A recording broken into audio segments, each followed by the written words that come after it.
పిడుగురాళ్ల బ్రాహ్మణపల్లి వద్ద నిర్మిస్తున్న medical college hospital అతి త్వరలో అందుబాటులోకి రాబోతున్నట్లు ఎమ్మెల్యే కాసు మహేష్ రెడ్డి ప్రకటించారు. పల్నాడు ప్రాంత ప్రజలకు కార్పొరేట్ స్థాయిలో 100 పడకల ఉచిత వైద్యశాల ప్రారంభం కాబోతుందంటూ శుభవార్త తెలిపారు. మొదటి ఫేజ్ కింద హాస్పిటల్లో 100 పడకలను మరో వారం 10 రోజుల్లో ప్రారంభిస్తున్నామని తెలిపారు.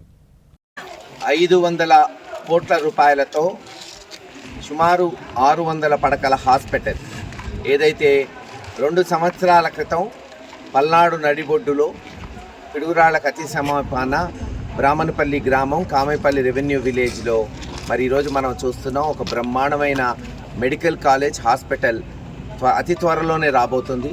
దాన్ని పురస్కరించుకొని మొట్టమొదటి ఫస్ట్ ఫేజు 100 పడకల హాస్పిటల్ బహుశా వారం 10 రోజుల్లో ప్రారంభించబోతున్నాం. ప్రారంభించిన నెల రోజుల్లో దానికి కావాల్సిన పరికరాలు, దానికి కావాల్సిన యంత్రాంగం, స్టాఫ్ను కూడా మెడికల్ డిపార్ట్మెంట్ వాళ్ళు అలాట్ చేస్తారు. బహుశా మే మాసం కల్లా హాస్పిటల్ మరి ప్రజలకు అందుబాటులోకి వస్తుంది.